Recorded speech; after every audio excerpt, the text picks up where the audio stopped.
The NBA trade deadline is just over a week away, and I think we should talk about 7 players that I guarantee will be moved before the deadline.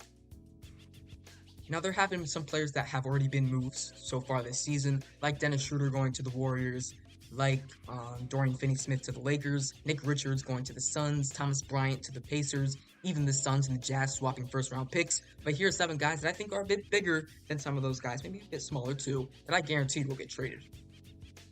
If you enjoyed this video, make sure to leave it a like, and let's get right into it with probably the 2 biggest guys on this list in Jimmy Butler and Bradley Beal. Starting with Jimmy Butler. It's been a lot so far this season. Recently, Jimmy Butler walked out of practice after being told he would not start. Haywood Highsmith would start over him in their next game, so he walked out of practice. He just got suspended indefinitely. He wants to get out of Miami. It's been very apparent for about 2 months. Shams came out with the report that he wanted to leave Miami. Jimmy Butler's agent denied that report, but Shams, like he is one of the best basketball NBA reporters out there. He was right. Jimmy Butler wants to leave, making it clear he's got the orange Suns-colored braids. He wants to get out of there, and he wants to go to Phoenix. Warriors are also trying to get him. I'd be too mad if I ended up in Golden State, but I would be mad if Eric Spoelstra was trying to start Haywood Highsmith over me, especially if I'm Jimmy Butler. But with Bradley Beal, it's been a bit different. He's not necessarily demanded his way out of Phoenix, but it's just been kind of coincidental, or not even coincidental, just like how things are set up. The only way Jimmy Butler gets to Phoenix is if they get rid of the Bradley Beal contract. Now, could Bradley Beal get swapped for Jimmy Butler? Possibly, but not likely. Could he go to the Pistons? Could he go to the Brooklyn Nets? Could he go to the Milwaukee Bucks? There are a lot of scenarios out there.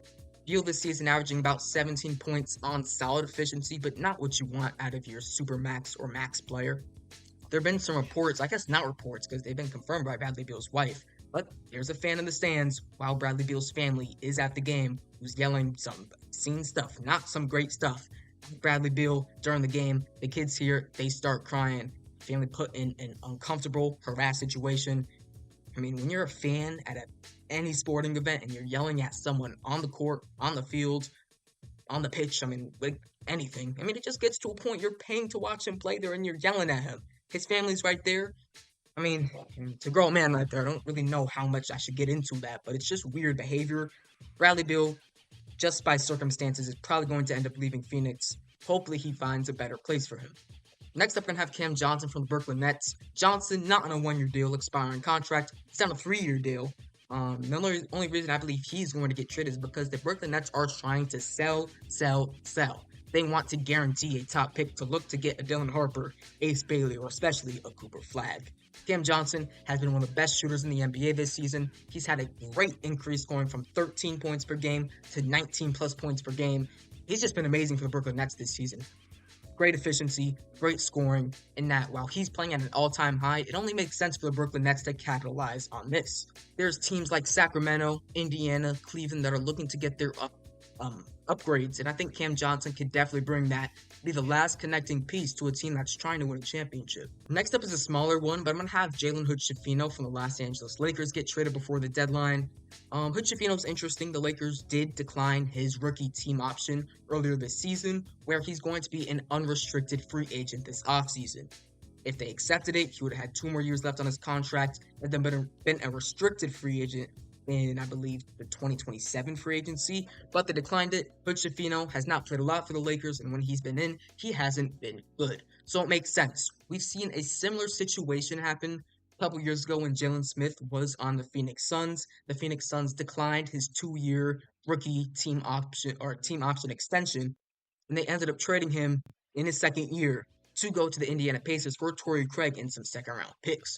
Now, Jalen Smith was slightly better than what Hood-Schifino has shown for the Los Angeles Lakers, so I don't think the Lakers will even get a good role player in return for Hood-Schifino. We'll probably see a salary filler, and then we'll also see maybe a 2nd-round pick included as well. They just want to get Hood-Schifino, and they want some type of assets back so they can continue being the Los Angeles Lakers. Next up is Nikola Vucevic. Now, this one was interesting. I was kind of teetering back and forth whether I should guarantee him getting traded, but Vucevic has had an amazing season so far. He's averaging 20 points, 10 rebounds, almost 4 assists on some of the best efficiency in his career.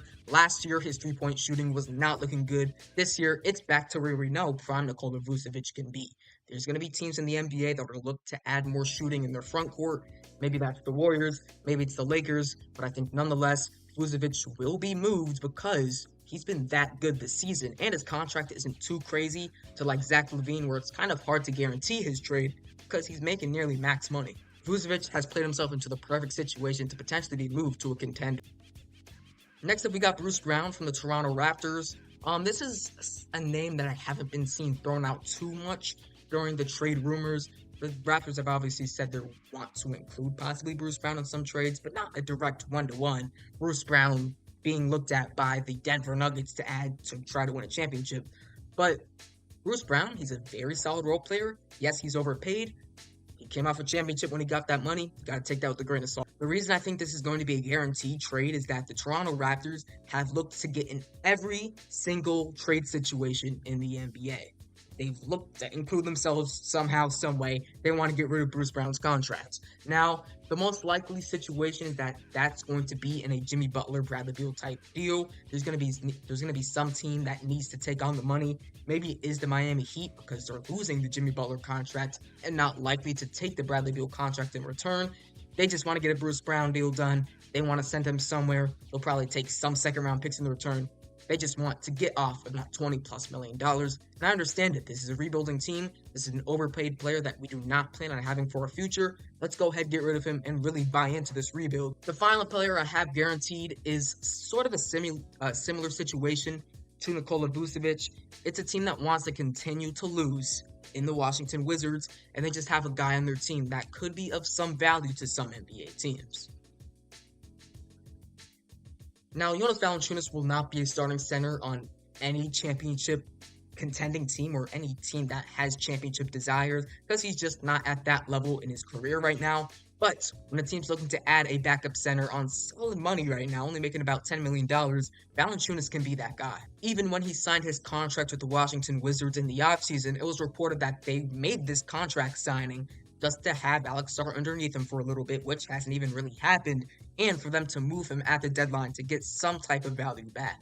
Similar to the Vucevic situation, it's going to be a team that's looking to add more big man depth. The Lakers have been one of those teams very prominently, I should say, during the trade deadline. Anthony Davis has talked about wanting to get another center. LeBron James has talked about it. The Warriors could add some more big depth as well. There's a lot of teams that could add a very solid backup center. Jonas Valanciunas, that I think it's almost a guarantee he gets traded. The Wizards want to get rid of him. Teams want him. It's the perfect match.